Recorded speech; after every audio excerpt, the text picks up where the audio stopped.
We'll start with next question. Practice problem number 4. तो कल हमने सॉल्व एग्जांपल्स ऑलमोस्ट सारे ही कंप्लीट कर लिए of the all 4 processes that you have learn. Now we'll begin with practice problem. A gas contained in a cylinder fitted with a frictionless piston expands against a constant external pressure of 1 atmosphere from a volume of 5 liter to a volume of 10 liter. In doing so, it absorbs 400 joule of thermal energy from its surrounding. Determine the change in internal energy of the system. सबसे पहले there are few important things. Expands against the constant external pressure. मतलब कौन सा process? Isobaric. Initial volume 5 litre है, final volume 10 litre है. And in doing so, gas absorbs 400 joule of thermal energy. Absorbs मतलब Q will be taken to be positive. So plus 400 joule. Okay. Determine the change in internal energy of the system. So simple question. You have been given constant pressure of 1 atmosphere. और आपको सबको पता होता है 1 atmosphere is 1.013 into 10 raised to 5 pascal मतलब Newton पर metre square. Pascal लिखो चलता है. Then initial volume is 5 liter, final volume is 10 liters, and heat absorbed is 400 joule, and you are supposed to find out क्या find करना है? Change in internal energy delta U. तो कैसे find करोगे delta U? First law of thermodynamics. Very good. तो formula that you will have to use is Q equal to delta U plus W.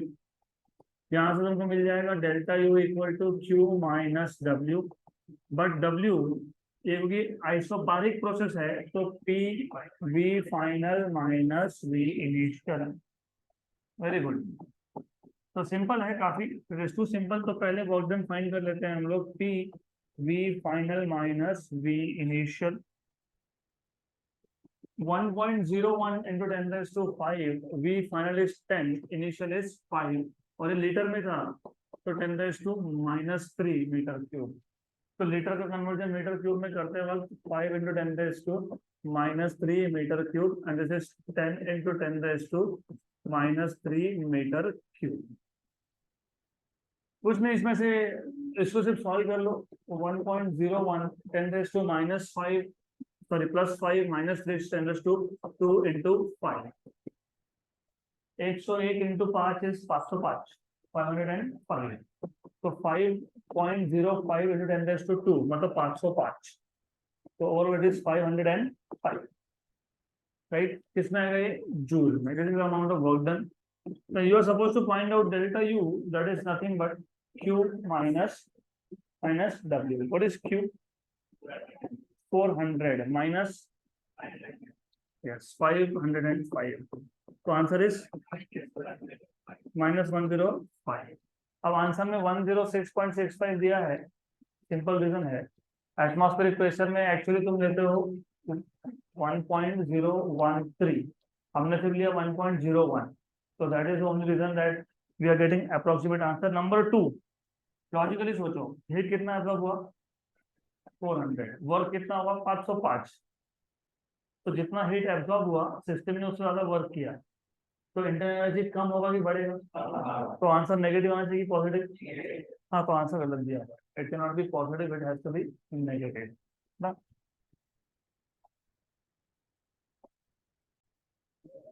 तो I repeat again, हमारा answer -105 इसके लिए आ रहा है क्योंकि हमने 1.01 लिया है. अगर आप 1.013 लोगे तो इस केस में ये आता है 506.65. 506.65. तो जब सब्ट्रैक्ट करोगे 506.65 400 में से तो ये आएगा 106.65 joule. You will get exact answer in that case.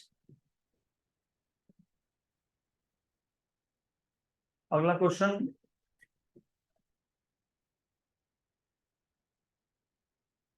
Next question. अब ये जो क्वेश्चन है, ये क्वेश्चन हमने ऑलरेडी सॉल्व किया है in solve examples. A gas, a system, मतलब गैस, अ सिस्टम रिलीजेस, रिलीज करना मतलब minus, releases 125 kilo joule of heat while 104 kilojoule of work is done on the system. Work is done on the system, so work done is also negative. Okay, calculate the change in internal energy. तो हमको given parameter में दिया हुआ है number 1, system releases, release करना मतलब Q equal to -125 kilo joule, और कितना वर्क हुआ उसके ऊपर 104, work done on the system है तो कितना आ गया -104 किलो जूल। आपको फाइंड करने के लिए क्या बोला है, change in internal energy. Simple question है, ये ऑलरेडी सॉल्व किया है हमने। First law thermodynamics, Q equal to delta U plus W, तो delta U equal to Q minus W हो गया। सॉल्यूशन इज टू सिंपल, तो delta U equal to Q minus W, Q की value -125 minus of -104, तो आ गया -125 plus 104, तो -21 kilo joule. Done. तो अगर आप टेक्स्ट बुक में आंसर चेक करोगे तो आंसर दिया हुआ है +21 किलो जूल, हमारे पास आ रहा है -21। ऐसा क्यों? क्योंकि आंसर गलत दिया हुआ है वहां पे। अब ऐसा क्यों? Again let me make some changes here and then see. A system releases, इसकी जगह पे मैं बोलता हूँ सिस्टम एब्जॉर्ब्स। ओके, बेटर से system absorbs instead of saying releases. तो system absorbs 125 kilo joule. Okay, and work is done on की जगह पे work is done by, work is done by, तो ये दो चेंजेस कर दोगे तो आंसर आपका सही आएगा। तो सिस्टम एब्जॉर्ब्स और वर्क इज डन बाय। अब ये जो तुमने सॉल्यूशन ऑलरेडी तुमने सॉल्व किया है, सब कुछ सेम ही यहाँ पे, सिर्फ सिर्फ साइन छोड़ के।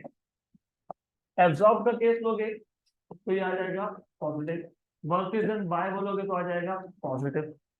हो गया, तो ये आएगा पॉजिटिव, ये भी आएगा पॉजिटिव, तो आंसर कितना आएगा पॉजिटिव 21 किलो जूल। तो उन्होंने आंसर दिया है गलत, तो +21 जब आएगा when work is done by and when the energy is absorbed. Done, no need to write this down. अगला क्वेश्चन, एंड आइडियल गैस, ये भी यहाँ पे भी गलती है, इस क्वेश्चन में भी गलती है। And ideal gas is taken through an isothermal process if it does 2000 joule of work on the environment, मतलब work is done by the gas है, work is done on the environment तो कौन करेगा, gas करेगा। Work is done on the gas तो कौन करेगा, environment करेगा। तो work is done on the environment मतलब बाय द गैस। देखो पिस्टन जब ऊपर मूव होता है तो वर्क कौन करता है, गैस। किस पे करता है, एनवायरमेंट पे। 2000 जूल का वर्क डन हुआ, how much heat is added to it, how much heat is added to it, जो है जितना वर्क हुआ उतना हीट ऐड करना पड़ेगा, जितना वर्क होगा उतना का उतना हीट ऐड करना पड़ेगा। क्यों? क्योंकि आइसोथर्मल प्रोसेस में डेल्टा यू इज 0। ओके, तो एक्सट्रीमली सिंपल, वेरी सिंपल। तो आपको गिवन पैरामीटर में दिया हुआ है how much work is done, work done कितना है 2000 जूल, सही है, करेक्ट।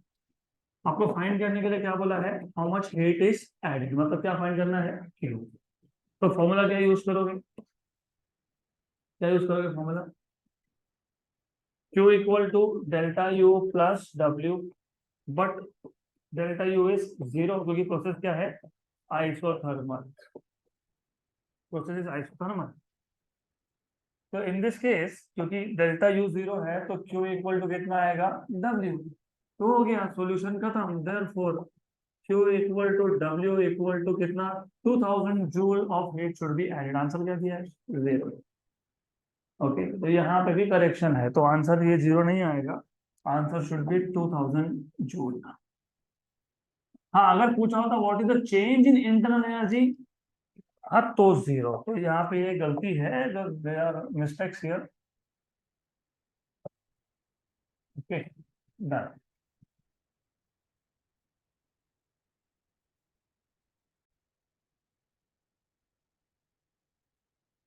तो रिमेम्बर क्वेश्चन में गलती थी, मतलब क्वेश्चन में नहीं, जो आंसर दिया उसमें गलती थी। अब या तो क्वेश्चन में गलती हो सकती है या आंसर में, तो दोनों केसेस बनते हैं। हम्म, या तो आंसर देना चाहिए था 2000 जूल, या फिर और एक चीज है, they can ask you what is the change in internal energy, 0, और they can ask you how much heat is retained by it. Retained मतलब गैस ने कितना हीट रख लिया, हीट, गैस ने कितना हीट लिया बाहर से, 2000 जूल। कितना वर्क किया, 2000 जूल, तो गैस ने कितना रखा, 0, तो आंसर क्या आएगा, 0। तो सिर्फ मैंने यहाँ पे how much heat is added की जगह पे how much heat is retained by it कर लिया, तो फिर answer is 0। Gas does not retain any heat, whatever heat it receives from the environment it is used to do work. अगला question,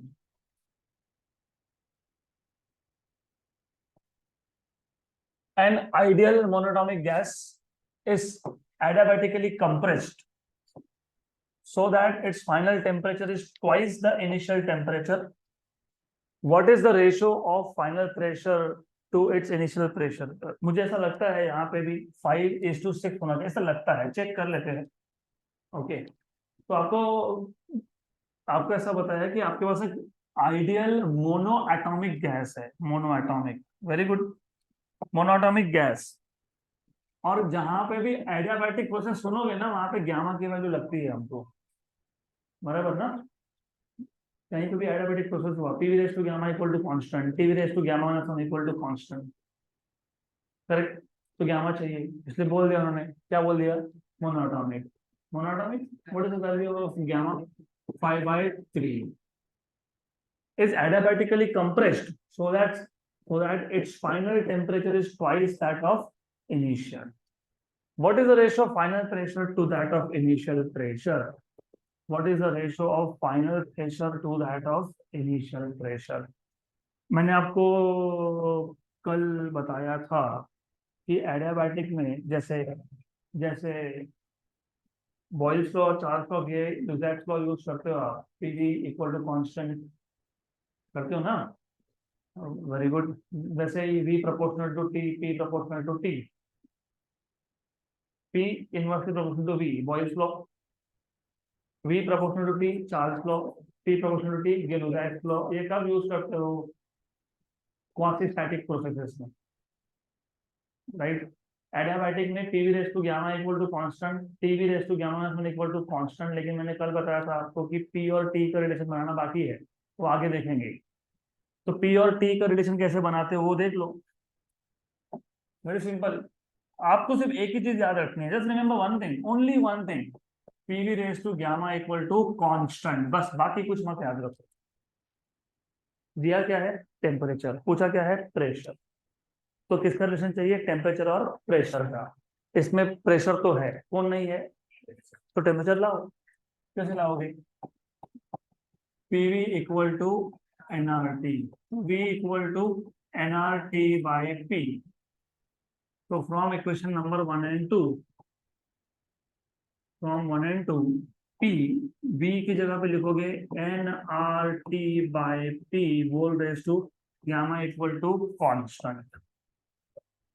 तो this is equal to P into N R raise to gamma, T raise to gamma upon P raise to gamma equal to C. P, P raise to minus gamma, T raise to gamma, C upon N R raise to gamma. n is constant, r is constant, constant to constant is another constant, constant raised to gamma is another constant. तो ये denominator क्या है, constant, constant upon constant is another constant. तो p raise to 1, p raise to 1 minus gamma, t raise to gamma equal to some constant के। हो गया relation, बन गया relation, done. Correct. Book to book लिखने का तरीका अलग है।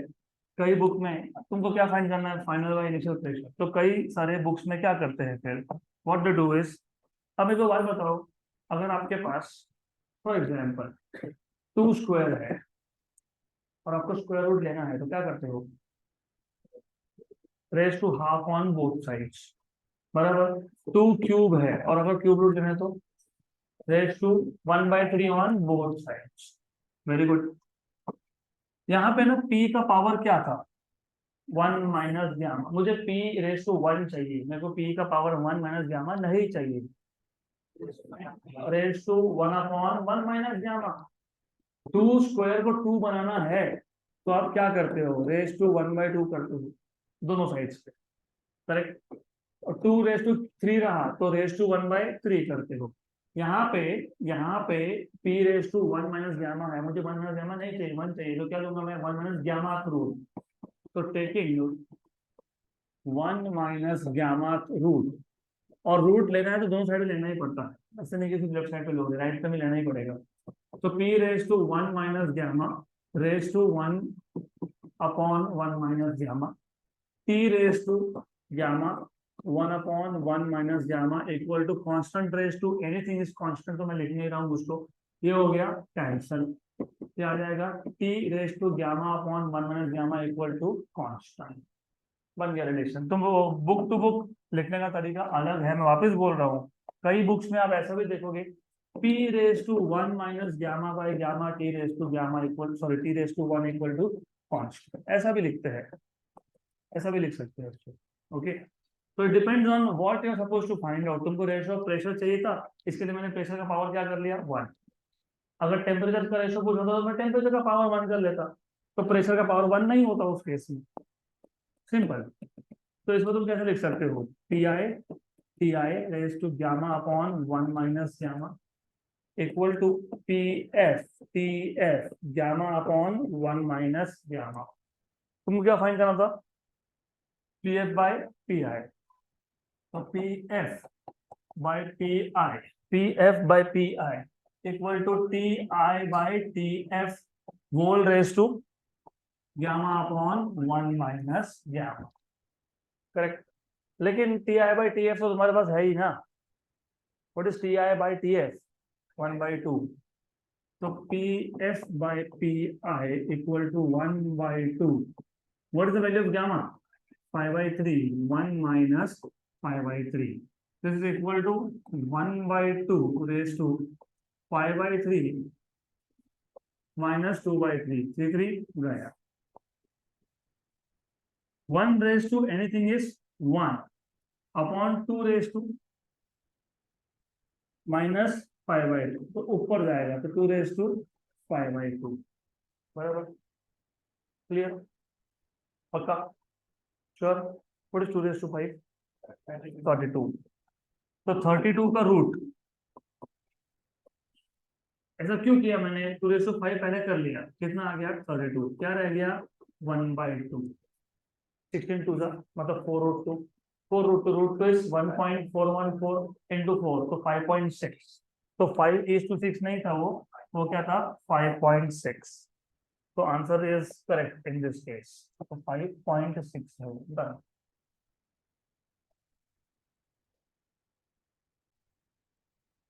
अगला question, next question.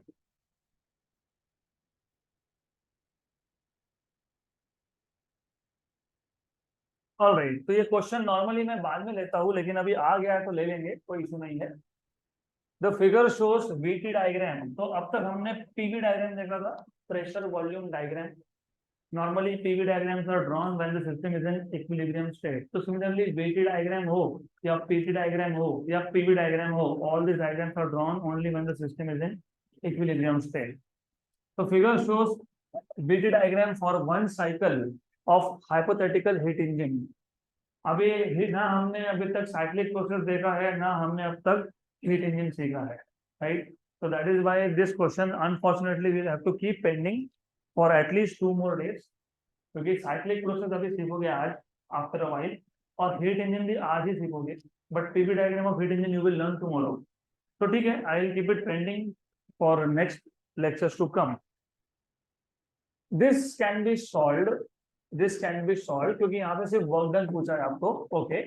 A system is taken to its final state from initial state in hypothetical paths as shown in figure.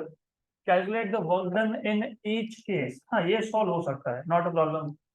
तो उन्होंने बोला है a system is taken to its final state from initial state in the hypothetical path as shown in figure. Calculate work done in each case. सबसे पहले identify करना पड़ेगा आपको initial state कौन सा, फाइनल स्टेट कौन सा.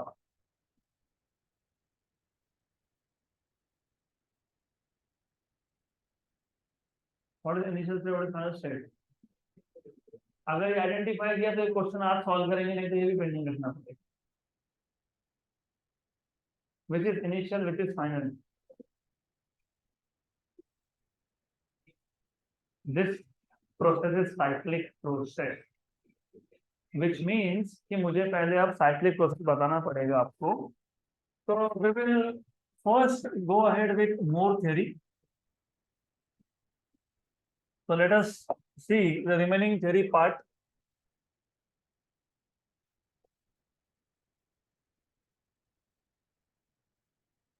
Those are online, just remain online. Okay.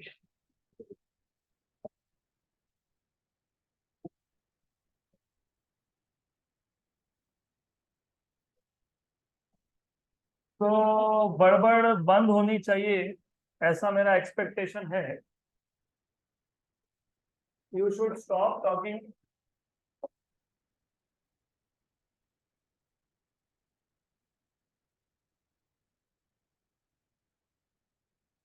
Good.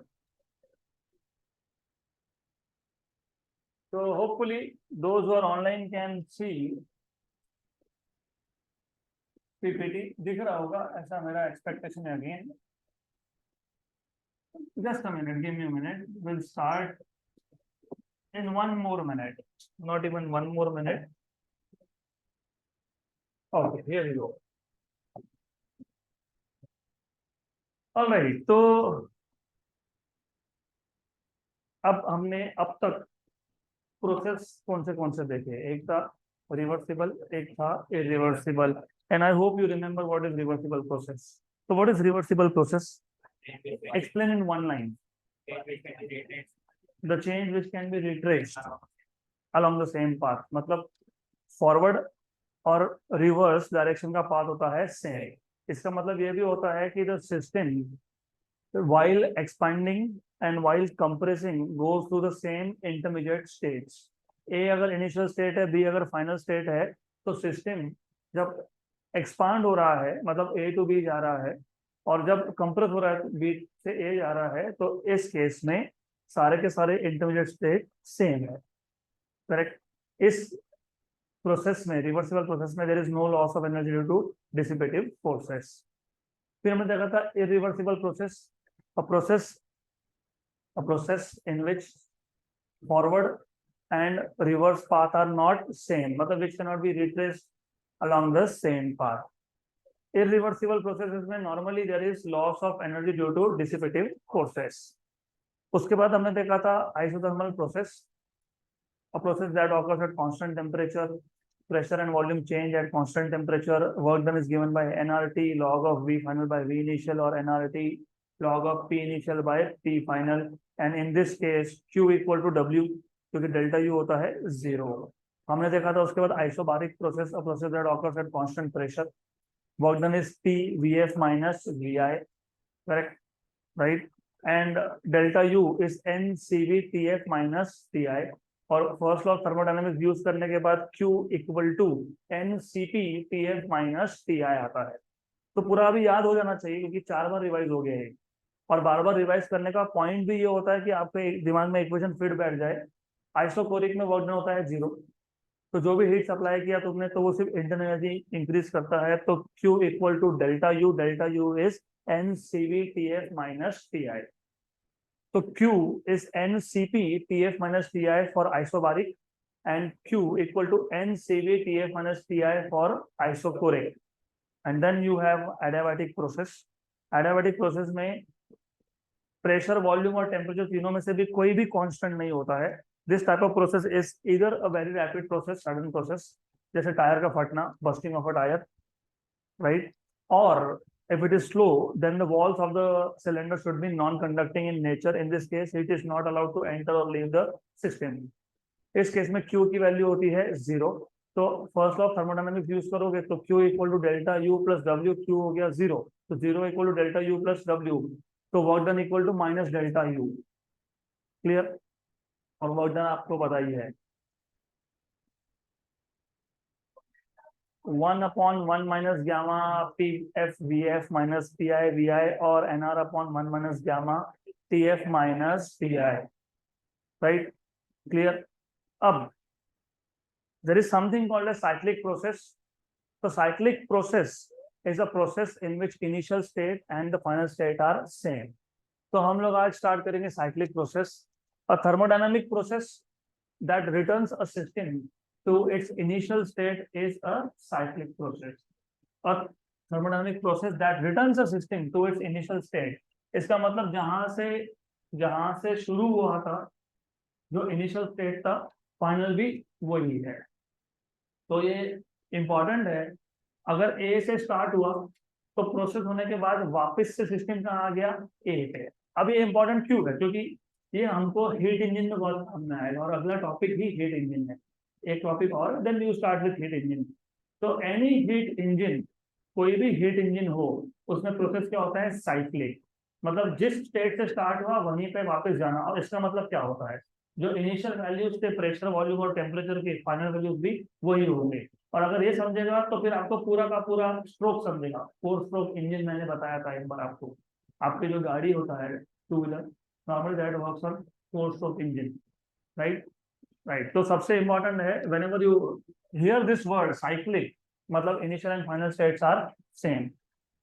In this process the initial and final states are same. अब इनिशियल और फाइनल स्टेट जब सेम हो तो change in internal energy is 0। तो delta U is again 0 as a Q. क्योंकि होता क्या है साइक्लिक प्रोसेस में, मैं फॉर एग्जांपल बता रहा हूँ, डायग्राम में बताऊंगा यहाँ पे, but you should know. Suppose पहले ए से बी पे गया, एक्सपांशन हुआ। तो work is done by the gas. और अगर मैं एक्सटर्नल हीट सप्लाई नहीं कर रहा हूँ तो work is done by the gas, मतलब वर्क कहाँ से आया? Internal energy. तो इंटरनल एनर्जी क्या होगा? कम होगा। अब मैं कंप्रेशन कर रहा हूं, but I am not following the same path, तो ये रिवर्सिबल तो नहीं है। I am following some different path, right? Compression कर रहा हूं मैं और मैंने हीट सप्लाई नहीं किया, बराबर? तो कंप्रेशन कैसे होगा? मैं मूविंग द पिस्टन डाउन, तो work is done on the gas. पहले केस में work was done by the gas, दूसरे केस में work is done on the gas. Work done by the gas में इंटरनल एनर्जी कम हुआ था और work done on the gas में internal energy बढ़ गया। Correct, right? और अगर इनिशियल स्टेट और फाइनल स्टेट सेम है तो जितना पहले इंटरनल एनर्जी कम हुआ था उतना का उतना वापस से बढ़ जाएगा। तो what is total change? 0। Good. तो if you see for a cyclic process the total change in the internal energy of the system is 0, that is delta U is 0। और आपको पता ही है first law of thermodynamics, Q equal to delta U plus W, और delta U क्या है? 0, तो Q क्या है? W। ओके। तो इफ यू सी, ये साइक्लिक प्रोसेस का पीवी डायग्राम है। इनिशियल स्टेट है ए, फाइनल स्टेट है ए, क्योंकि इनिशियल और फाइनल स्टेट क्या होते हैं? सेम। तो पहले सिस्टम गया ए से बी अलोंग पाथ 1, एक्सपांशन हुआ। एक्सपांशन होता है तो वॉल्यूम बढ़ता है, प्रेशर कम होता है, राइट? फिर गया बी से ए अलोंग पाथ 2। तो ये रिवर्सिबल है कि इरिवर्सिबल है? इरिवर्सिबल है, क्योंकि 2 different paths are involved here. तो the system was expanding from A to B but compressing from B to A via path 2। Expansion का पाथ 1 है और कंप्रेशन का पाथ 2 है, लेकिन initial state was A and final state is also A. Correct. So such a process is called as cyclic process, and what is delta U? 0. इस case में delta U is 0, ये याद रखना। Any doubt here? Right? Good. Then तो cyclic process में इतना ही है। और ये आपको साइक्लिक प्रोसेस में एग्जाम में क्वेश्चन नहीं आता कभी, explain what is cyclic process. ये हमको हीट इंजन के लिए काम में आने वाला है, इसलिए पता होना चाहिए। क्योंकि इनिशियल स्टेट और फाइनल स्टेट सेम होने का मतलब तुम देख भी रहे हो, इनिशियल प्रेशर और फाइनल प्रेशर सेम है, इनिशियल वॉल्यूम और फाइनल वॉल्यूम सेम है। ए से स्टार्ट होगा, वापस से कहाँ गया, ए पे। Then there is something called as free expansion, जो हमने ऑलरेडी सीखा। कहाँ सीखा? Heat added during thermodynamic process. तो अगर आपको याद होगा, हमने जब हीट ये पाथ डिपेंडेंट है कि पाथ इंडिपेंडेंट हम लोग चेक कर रहे थे, तो हमने दो केसेस लिए थे। एक केस में हमने कंडक्टिंग वॉल लिया था, बर्नर के हेल्प से हमने हीट सप्लाई किया था, इनिशियल वॉल्यूम वी आई था और फाइनल वॉल्यूम हो गया वी एस, राइट। दूसरे केस में हमने क्या किया था, हमने एक कंटेनर लिया which was isolated from the surrounding, मतलब heat can not be supplied to the system and heat can not go out from the system. हमने बीच में एक पार्टीशन डाल दिया था, ब्रेकेबल पार्टीशन। एक्स कंपार्टमेंट में पूरा का पूरा गैस था, वाई कंपार्टमेंट वैक्यूम था, और पार्टी जो पार्टीशन था दैट वाज ब्रेकेबल पार्टीशन, और उसमें वॉल्यूम नहीं लगता है। तो initially gas was confined only to X compartment, और एक्स का जो वॉल्यूम है वी आई, और जो पहले केस का वॉल्यूम था वो था सेम। फिर ब्रेकेबल पार्टीशन ब्रेक हो गया और गैस हो गया एक्सपांड। तो यहाँ पे वर्क डन हुआ क्या, नहीं हुआ? हुआ था क्या वर्क डन? नहीं। हीट हमने ऐड किया क्या? नहीं। तो ऐसा एक्सपांशन जिसमें ना वर्क डन रिक्वायर्ड ना हीट रिक्वायर्ड, इसको क्या बोलते हो? Free expansion. Same simple. These expansions are adiabatic expansions, क्योंकि adiabatic process is a process in which you cannot add heat to the system। तो Q क्या होता है? जीरो। तो फ्री एक्सपांशन में भी हमने हीट ऐड किया था क्या? नहीं। तो फ्री एक्सपांशन कौन सा एक्सपांशन है? Adiabatic. So this expansions are adiabatic expansion and there is no exchange of heat between the system and its environment. Also, there is no work done on the system or by the system. तो Q zero, W भी zero, तो delta U भी zero, right? So hence, according to first law of thermodynamics, delta U is also zero. Example is very simple. When a balloon is ruptured suddenly, एक balloon है, तुमने pin मार दिया, suddenly फट गया वो, that is sudden process. Or when the tire burst, or a tire is suddenly punctured, the air inside rushes out rapidly, but there is no displacement of the piston. जब piston का displacement नहीं है तो work done नहीं है, तो work done तो zero है, हमने पहले ही बोल के रखा, right. Free expansion is different than other thermodynamic processes. क्यों? क्यों डिफरेंट है? क्योंकि मैंने आपको पहले ही बताया है, यहाँ पे सिस्टम जाता है नॉन इक्विलिब्रियम स्टेट्स में, और नॉन इक्विलिब्रियम स्टेट्स को आप पीवी डायग्राम से रिप्रेजेंट कर सकते हो क्या? नहीं। So free expansion is different than other thermodynamic processes, right? Then it is an instantaneous change and the system is not in thermodynamic equilibrium. और अगर system thermodynamic equilibrium में नहीं है, तो such expansions cannot be plotted on a PV diagram. That's it. This is all you are supposed to know about free expansion, right? Free expansion मतलब gas is expanding but without work done and without heat being added. ना तुमने heat add किया ना तुमने work किया, तो Q zero, W zero, delta U भी zero. और ये बाकी के थर्मोडायनेमिक प्रोसेस जैसा नहीं है, for a very simple reason, क्योंकि यहाँ पे non equilibrium states are involve. यहाँ पे सिस्टम इक्विलिब्रियम स्टेट में नहीं रहता है, ये अनकंट्रोल्ड है। जैसे हमने, अगर याद होगा, हीट ऐड करते हुए क्या किया था? कंट्रोल्ड मैनर में किया था, ये अनकंट्रोल्ड है। नंबर टू, अभी क्योंकि अनकंट्रोल्ड है, तो you can not plot this on a PV diagram, और बाकी thermodynamic process you can plot on a PV diagram. Okay, then finally coming to heat engines, very important. तो हमको हमको नॉर्मली दो तीन टाइप के हीट इंजन देखने हैं। एक है जनरल हीट इंजन, और आगे कंफ्यूजन बहुत ज्यादा क्रिएट होगा, इसलिए अभी से समझ लो।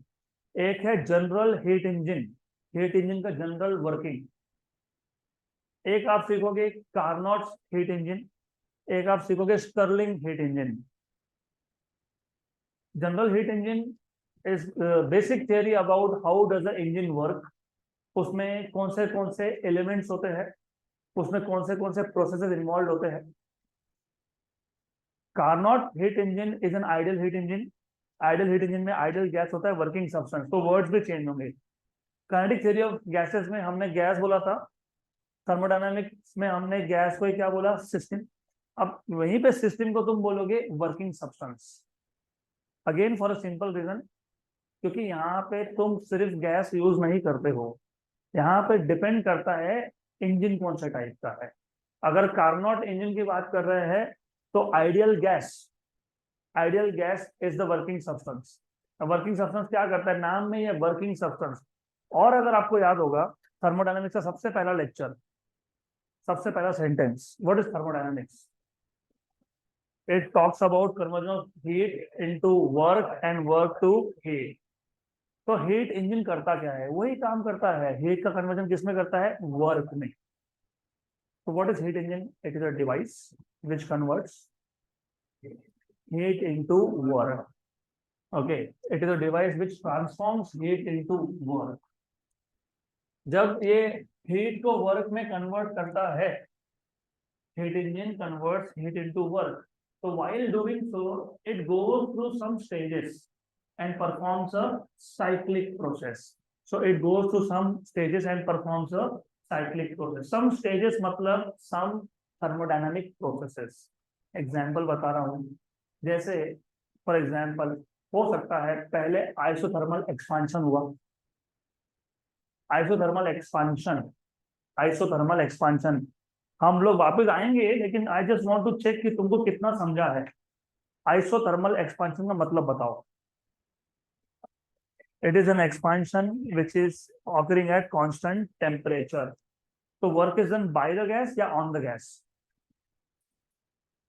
Work is done by the gas. Very good, क्योंकि एक्सपांशन मतलब पिस्टन का ऊपर मूव होना, तो कौन करवाएगा, गैस।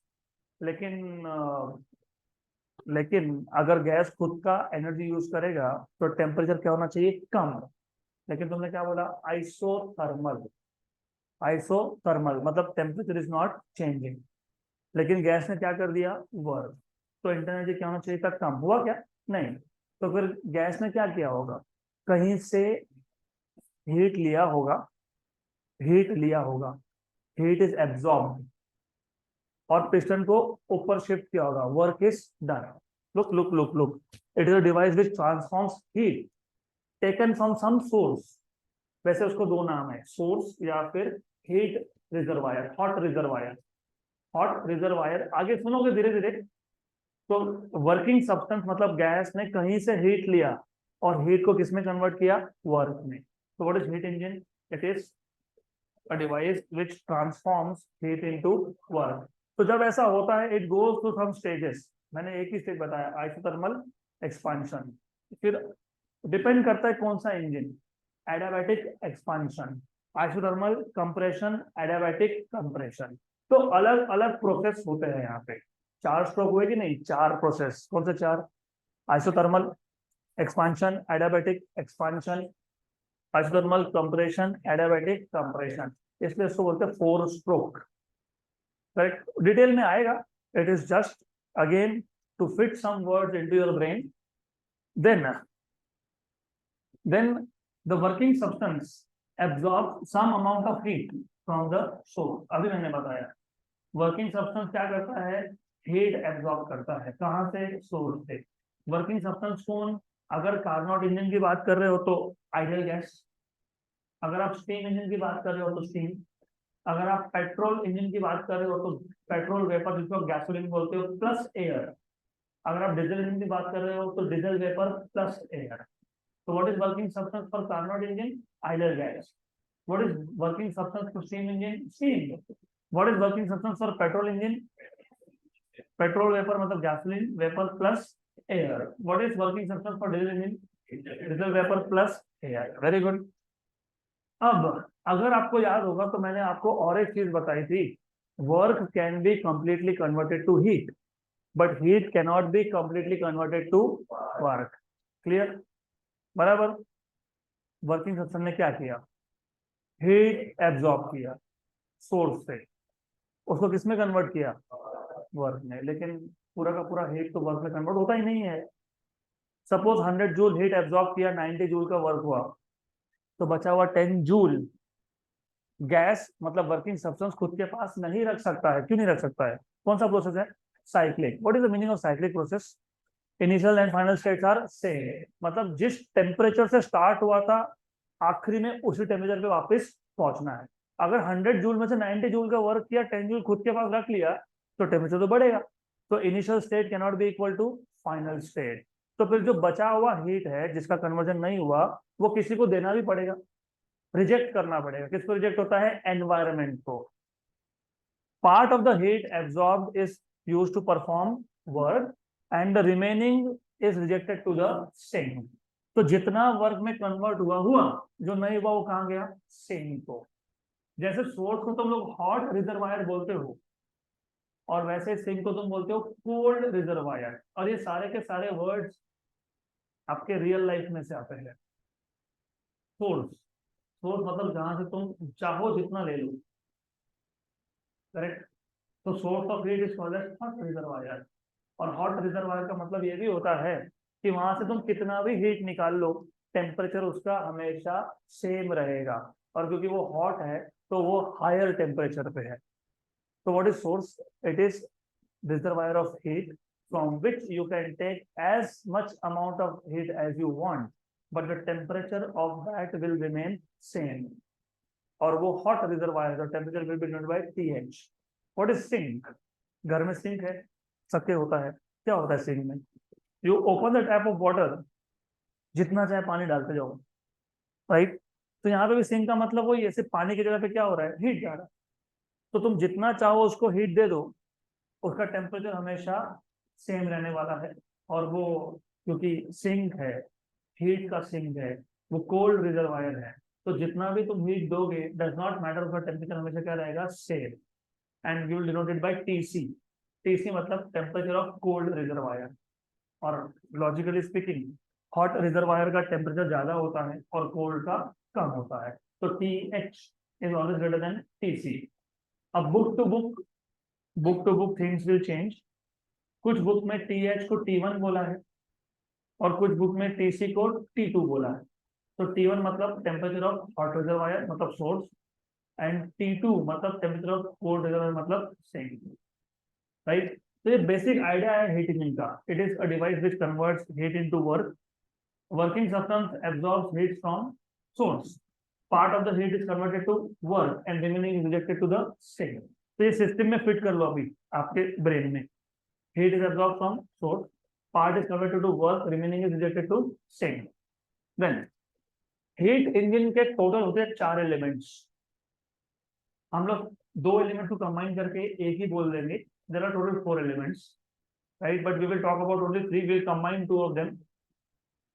सबसे पहला होता है अ वर्किंग सब्सटेंस, क्योंकि हीट का कन्वर्जन वर्क में करने के लिए एक सब्सटेंस चाहिए जिसको बोलते हैं वर्किंग सब्सटेंस, क्योंकि वही है जो वर्क में कन्वर्ट कर रहा है हीट को। और ये वर्किंग सब्सटेंस क्या है? It can be ideal gas और ideal heat engine, to be discuss later. वो कार्बोनेट इंजन आएगा। तो वर्किंग सब्सटेंस उसको सिस्टम को बोलते ही हो तुम, मैंने पहले ही बता दिया। तो गैस भी बोलते हो, कभी उसको वर्किंग, कभी उसको सिस्टम बोलते हो, कभी उसको वर्किंग सब्सटेंस बोलते हो। ऐसा क्यों? डिपेंड करता है ना, डिपेंड करता है।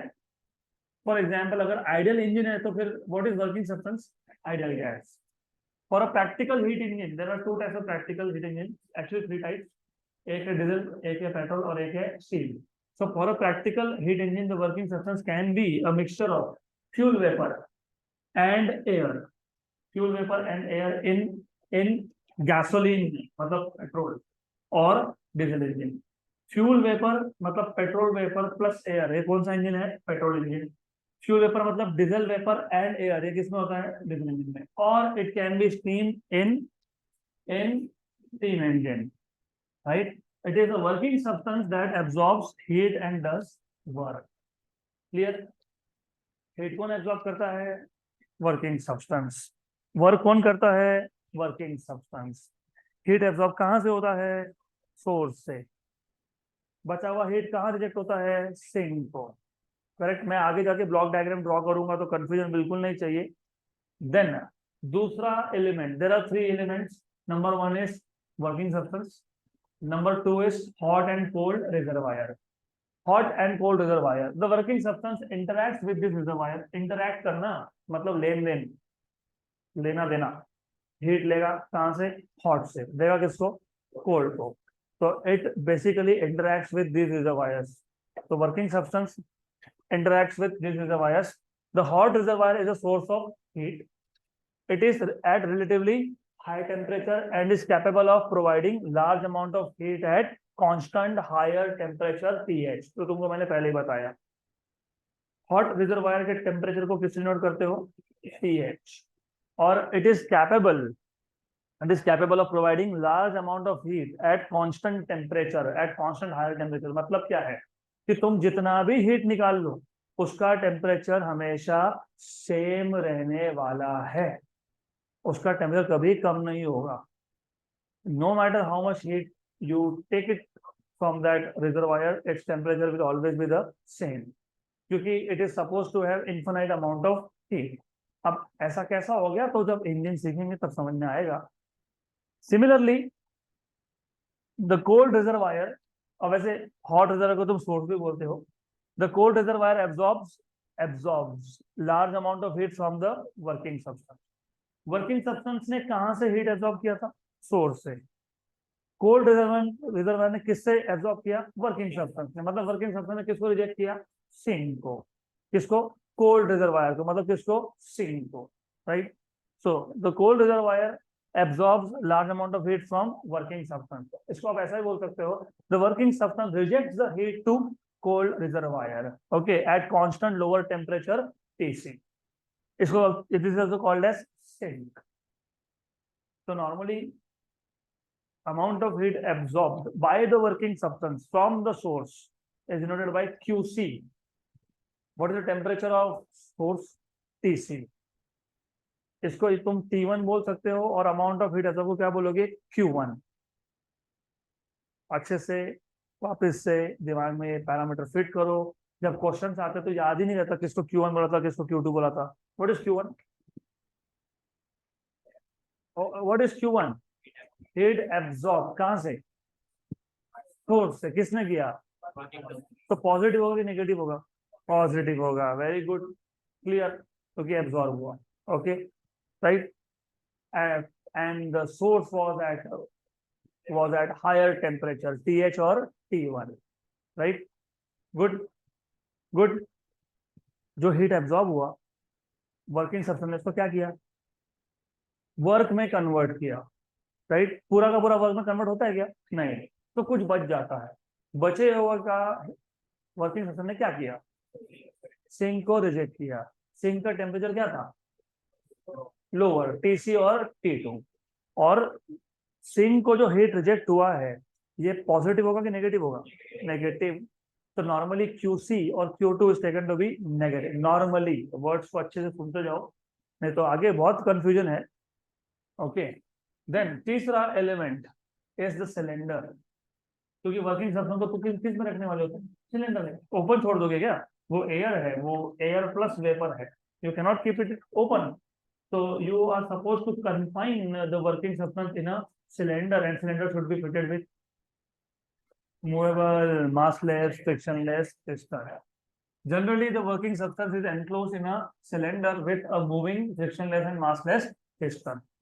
The working substance does some work, मतलब work is done by the gas। work done by the gas होता है तो piston कहाँ जाता है, हाँ देखो, the working substance does some work by displacing the piston in the cylinder। This displacement is transferred to the environment using some arrangement such as crankshaft। गाड़ी में, आपके गाड़ी के इंजन में जैसे ही वर्किंग सब्सटेंस ने एक्सपांशन किया, मतलब सिलेंडर को कहाँ पुश किया, ऊपर, ऊपर पुश हुआ, तो पिस्टन के ऊपर एक क्रैंक शाफ्ट होता है। शायद आप लोगों को, कम से कम मेल साइड, आप लोगों को गाड़ी का बहुत शौक होता है ना नॉर्मली, तो आप को पता होना चाहिए पिस्टन के साथ एक रॉड कनेक्टेड होता है, रॉड, उसको बोलते हो क्रैंक शाफ्ट। और वो क्रैंक शाफ्ट सीधा होता है आपके व्हील को कनेक्टेड। तो होता क्या है, पिस्टन ऊपर गया, रॉड ऊपर गया, राइट। अब मैं क्या करता हूँ ना, सिलेंडर को टेढ़ा कर देता हूँ, मतलब क्या करता हूँ, हॉरिजॉन्टल रखता हूँ। तो पिस्टन का ऊपर जाना मतलब पिस्टन का बाहर जाना, बाहर जाना और उसके बाद रॉड था, रॉड भी कहाँ होगा, फॉरवर्ड जाएगा, किसको कनेक्टेड है, व्हील को। फिर बाद में अंदर आएगा, क्योंकि work is done on the gas भी आने वाला है, तो शाफ्ट अंदर आएगा, बाहर जाएगा, अंदर जाएगा, बाहर अंदर, तो क्या होगा, व्हील रोटेट होगा। दिस इज हाउ रफली speaking your vehicle starts moving forward, okay, approximately, right. तो वर्किंग सब्सटेंस किसमें एंक्लोज था, सिलेंडर। सिलेंडर में क्या फिट करके रखा है तुमने, system which is movable, massless and frictionless. वैसे आइडियली स्पीकिंग फ्रिक्शन वहां होता है, राइट, इसलिए हम लोग फिर इंजन ऑयल यूज करते हैं टू रिड्यूस फ्रिक्शन, करेक्ट। और आपको ऐसा एडवाइस भी होता है कि ऑन रूटीन बेसिस, हर 2 4 5 6 महीने में you should change the engine oil, क्योंकि आप नहीं चेंज करोगे तो फ्रिक्शन आएगा, फ्रिक्शन आएगा तो इफिशिएंसी कम हो जाएगा। इसलिए जैसे तुमने इंजन ऑयल चेंज किया, your vehicle start giving more mileage, मतलब मोर किलोमीटर्स पर लीटर ऑफ पेट्रोल। तो working substance does some work by displacing the piston in the cylinder. This displacement is transferred to the environment using some arrangements such as crankshaft, which transfers mechanical energy to the wheels of the vehicle. अब heat engine होते हैं 2 type के, depend करता है 2 type के, क्यों, it depends, heat engine are of 2 type, they differ in the way working substance absorbs heat. एक को आप बोलते हो एक्सटर्नल कंबशन इंजन, और एक को आप बोलते हो internal combustion engine. External combustion engine ECE, और वो एक होता है ICE। डिफरेंस क्या है दोनों में, difference is the way in which working substance absorbs heat, याद रखना, राइट। तो स्टीम इंजन जो होता है वो एक्सटर्नल कंबशन इंजन है, और पेट्रोल या डीजल क्या है, इंटरनल कंबशन इंजन है। मतलब समझा, तो लिखा भी है, वैसे लिखा भी है। तो in an external combustion engine, the working substance is heated externally. Example, I don't know how much have you read about steam engine, लेकिन स्टीम इंजन में तुम वाटर को स्टीम में कन्वर्ट बाहर करते हो, इंजन के बाहर, और स्टीम को अंदर भेजते हो इंजन के। तो हीट तुमने बाहर दिया कि अंदर दिया, बाहर। वाटर का कन्वर्जन किसमें किया, स्टीम, इंजन के अंदर की बाहर। तो कंबशन मतलब बर्न करना, तो फ्यूल को तुमने बर्न बाहर किया कि अंदर किया, तो तुमने ऑलरेडी वाटर का कन्वर्जन स्टीम में करके तुमने स्टीम को इंजन के अंदर भेजा, इसको बोलते हो external combustion engine. In an external combustion engine the working substance is heated externally, बाहर, as in case of steam engine. In case of internal combustion engine the fuel is burned inside. ऐसा ही होता है ना कि petrol लेते हो, उसको जलाते हो, फिर अंदर भेजते हो। करना मत वैसा, very risky. So when you go, you fill petrol, done. You do not burn petrol and then supply to the engine. वो इंजन अपने आप कर लेता है। इसके लिए मैंने बोला था DTSI, मैंने आपको बताया था, डिजिटल ट्विन स्पार्क इग्निशन, वो बजाज की गाड़ी में लिख के आता है। तो वैसे स्पार्क तो हर गाड़ी में होता ही है, नहीं होगा तो गाड़ी चालू नहीं होगा। स्पार्क क्या, लाइटर है, सिंपल। क्यों बर्न करना है, किसको बर्न करना है, पेट्रोल को बर्न करना है। नहीं करोगे, नहीं करोगे तो फिर हीट कहाँ से मिलेगा वर्किंग सब्सटेंस को, हीट तो जनरेट करना पड़ेगा ना। हीट कैसे जनरेट करते हो, बाय बर्निंग द फ्यूल। तो in case of internal combustion engine the working substance is heated internally, similar to an automobile engine using gasoline or diesel, right? So there are 2 types of engine. कौन से 2 type, external combustion and internal combustion. इनका electric vehicle के साथ कोई लेना देना नहीं है। They don't have a combustion engine at all, they just have a motor, done. एक मोटर होता है बैटरी से connected, that is why it is the safest way, उसमें बर्निंग का काम ही नहीं है, राइट। हाँ, वो जलना, 1 2 गाड़ी जल गई थी तो because of excess of heat, वो होता है, दैट इज ओके, वो ग्लिच है, वो हो जाता है, करेक्ट, राइट। देन अब ये हीट इंजन एग्जैक्टली वर्क कैसे करता है, तो 3 स्टेजेस है, आपको ऑलरेडी पता है 3 stages, you already know. The working substance absorbs heat from a hot reservoir at higher temperature. तो वर्किंग सब्सटेंस मतलब स्टीम इंजन में, gasoline plus air petrol engine में, diesel vapour plus air diesel engine में, correct, right. तो ये working substance क्या करता है, हीट एब्जॉर्ब करता है, किससे करता है, हॉट रिजर्वायर। और हॉट रिजर्व कहा था, हायर टेम्परेचर पे था, T1 या TH। ये जो हीट एब्जॉर्ब हुआ इसका part of it is converted to mechanical work. So part of the heat absorbed by the working substance converted to work. Remaining कहाँ गया, रिजेक्ट कर दें किसको, एनवायरमेंट को। एनवायरमेंट कौन है, कोल्ड रिजर्वायर। और कोल्ड रिजर्व किस पे है, लोअर टेम्परेचर। अब एनवायरमेंट मैंने क्यों बोला है, इसका भी एक रीजन था। तुम्हारे गाड़ी के इंजन का कोल्ड रिजर्वायर कौन है, तुम गाड़ी पे आते हो ना, सभी गाड़ी पे होते हो लगभग, almost all of you. What is the sink for your vehicle, surrounding. गाड़ी बंद करते बाजू में खड़े रह के देखो, समझेगा। थोड़ा सा लगता है हीट आ रहा है, तो हीट रिजेक्ट हो रहा है, किसको रिजेक्ट हो रहा है, cold reservoir. Who is cold reservoir, surrounding. तो इन दिस केस क्यों बेस्ट, क्योंकि बहुत बड़ा एनवायरनमेंट है, atmosphere is too big, right. तो हमको वहां पे कोई और सिंक लगाने की जरूरत नहीं है, गुड। तो रिमेनिंग पार्ट ऑफ हीट जो वर्क में कन्वर्ट नहीं हुआ, it is rejected to cold reservoir at lower temperature. यहाँ तक क्लियर। तो what are the two types of heat engines, external combustion and internal combustion. Very good, good. What are the 3 stages in which, मतलब heat engine को अपने work करने के लिए 3 important steps perform करने पड़ते हैं। Number 1, absorption of heat by working substance from the hot reservoir. Number 2, conversion of heat into mechanical work. Number 3, rejection of the remaining heat to the surrounding, मतलब cold reservoir. और हमारा focus आपके syllabus में is only on internal combustion engines. Then, so heat engines are classified according to the working substance. वो तो मैंने बता ही दिया आपको।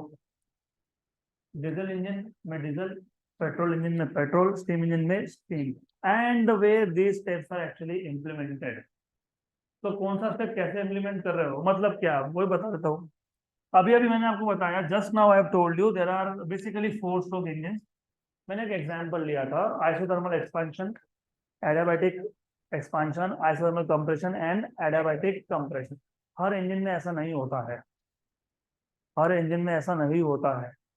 किसी इंजन में, किसी इंजन में रिमेंबर आइसोबारिक एक्सपांशन पहले होता है, मतलब एक्सपांशन एट कांस्टेंट प्रेशर, फिर आइसोथर्मल एक्सपांशन होता है। वो डिपेंड करता है engine to engine, right.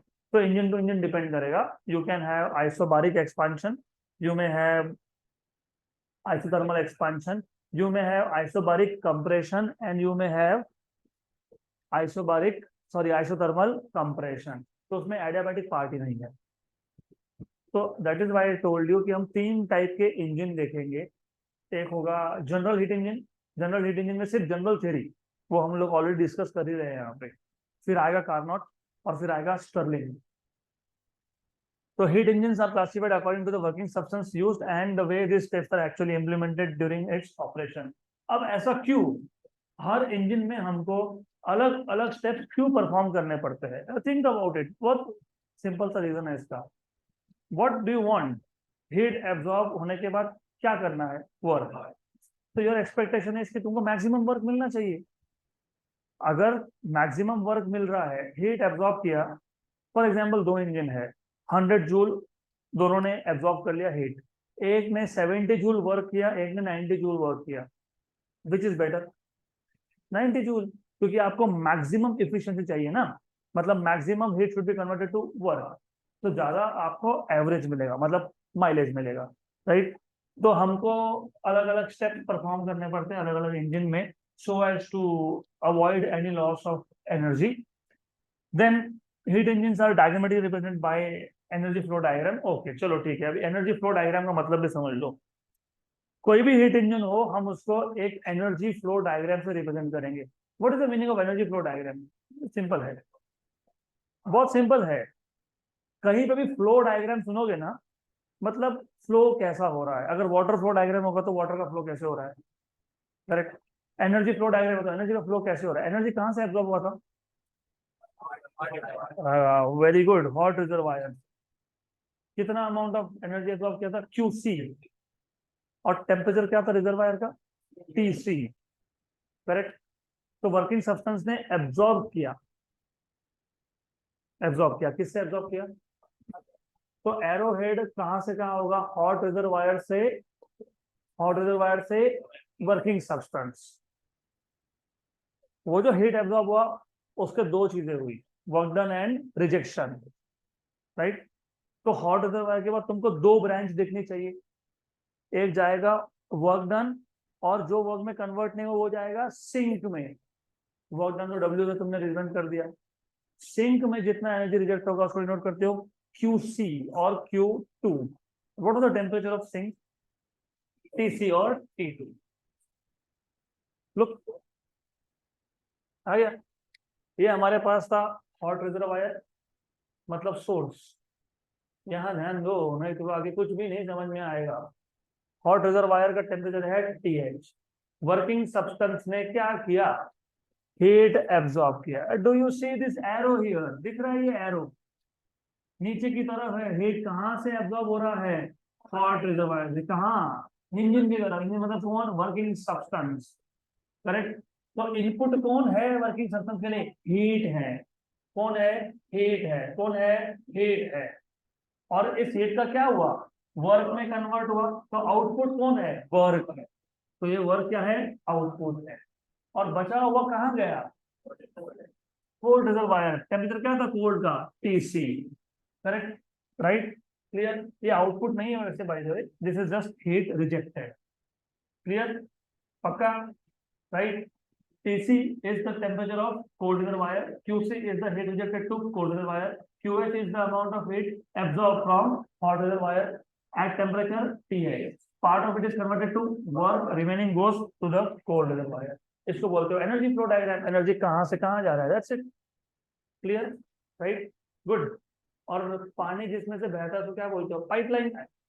Pipeline बोलते हो ना, इसको भी बोलते हैं पाइपलाइन। सिर्फ यहाँ पे ये हीट पाइपलाइन है। ये जो पाइप्स दिख रहे हैं आपको, this are called as heat pipelines. Simple, this is heat pipeline. Well by the way, important, ये जो पाइपलाइन है अगर तुम चेक करोगे, इसका थिकनेस भी अलग अलग है। सबसे थिक कौन सा पाइपलाइन है, which is coming from hot reservoir, क्योंकि ज्यादा हीट तुमने एब्जॉर्ब किया।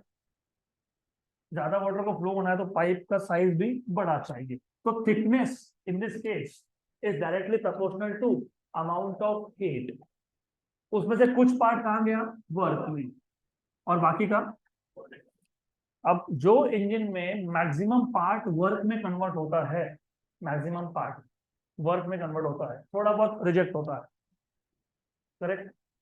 तो ये जो पाइपलाइन है जो कोल्ड रिजर्वायर पर जा रहा है, वो क्या होगा, very thin, very thin. Suppose suppose बोल रहा हूँ, सपोज ये 1 यूनिट है, उसमें से 0.1 यूनिट रिजेक्ट हुआ, और 0.9 क्या होगा, वर्क में जाएगा।